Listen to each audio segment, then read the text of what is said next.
Hey everybody, welcome back.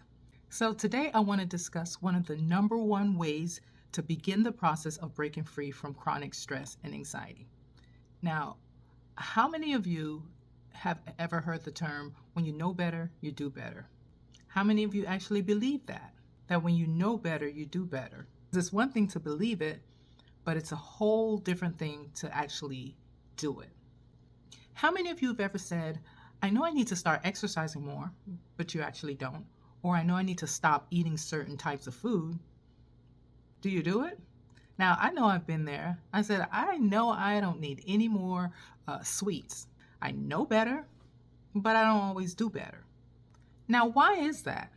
The majority of people living their lives are doing so knowing that the things that they are doing that are contributing to their stress and anxiety, that are contributing to poor health, that are contributing to poor decisions, they know better, but they don't do better. The truth is, the behavior is not the problem. The cause of the behavior is the problem. What happens if the smoke alarm goes off in your house and you go into your house and you see smoke? Do you grab the fire extinguisher and start putting out the smoke? No, that's a symptom. You go to look for the fire. You see where the fire is brewing, and that's what you try to put out. Now, as a chiropractor for multiple decades, we have patients that come into the office and they'll complain of different things. For example, if a patient comes in the office with pain or numbness going down the leg, what would happen if I take that patient and I just start adjusting the leg without actually trying to figure out what's causing the pain or numbness? Oftentimes, it's caused by a herniated disc in the low back. So me addressing the leg is smoke. Getting to the cause, that herniated disc, is actually the fire, and that's what we need to put out. This is true for when you're trying to break free from chronic stress and anxious thoughts. We don't want to just focus on the behavior. Saying, I'm going to stop overthinking, or saying, I'm going to stop being anxious, or I'm going to stop feeling stressed, is not going to fix the problem. Let's get to the cause of why you're stressed, why you're overthinking, why you people please, or why you can't say no. When we start to focus on the behavior, we miss the mark. What we need to be focused on is the neural pathway that leads to that particular behavior. Neural pathways in the brains are the number one causes of having a defective thought process. Stick with me for a little bit here. Every time you learn something new or have a new thought or a new experience, a new neural pathway is formed. For example, you've seen dogs before. You maybe not own one, or maybe you do own one.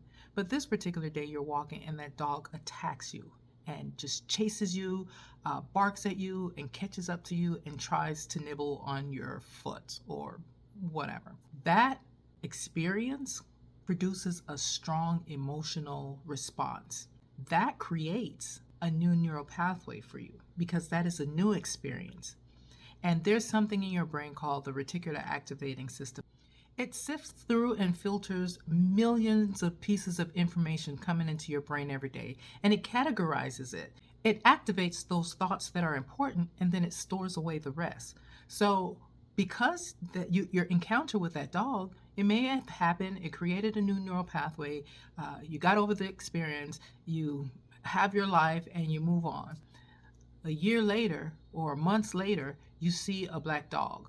That RAS, that reticular activating system, is going to activate that memory. So every time you see that dog, it stresses you out, it makes you anxious, it elicits fear, even in circumstances or situations when you are actually safe. Your body still produces that type of fear response. And in order to break that cycle, you have to create a new neural pathway.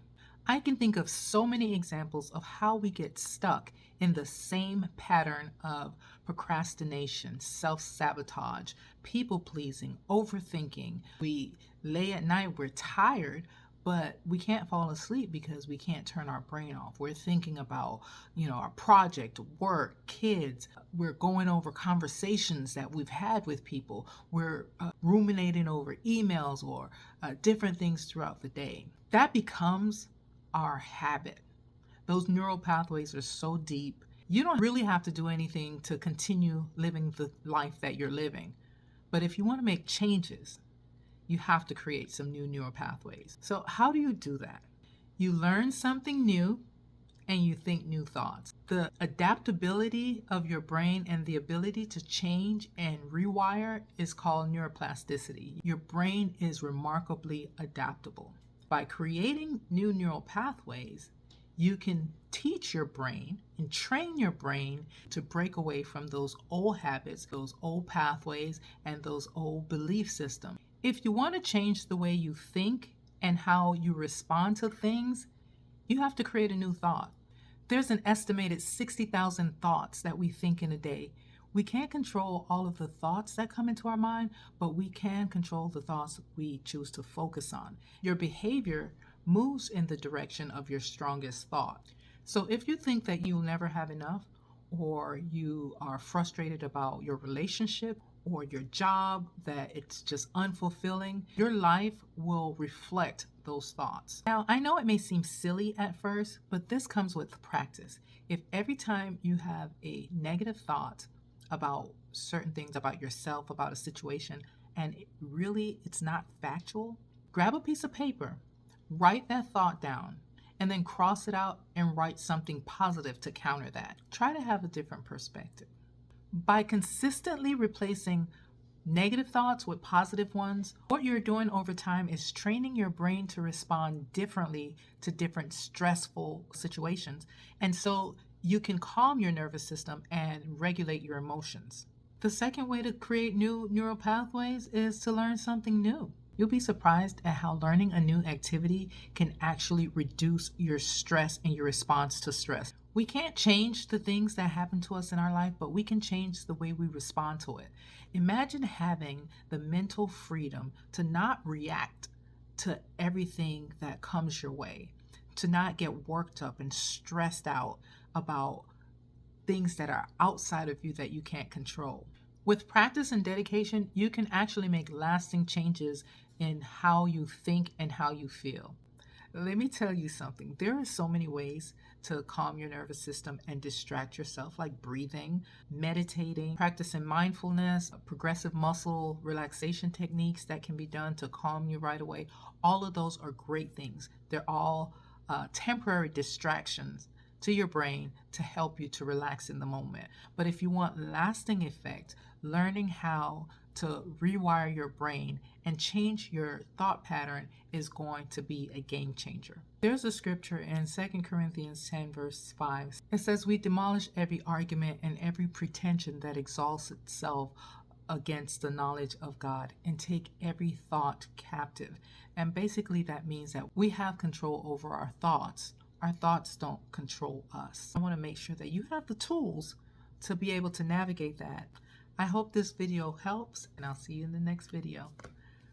God bless.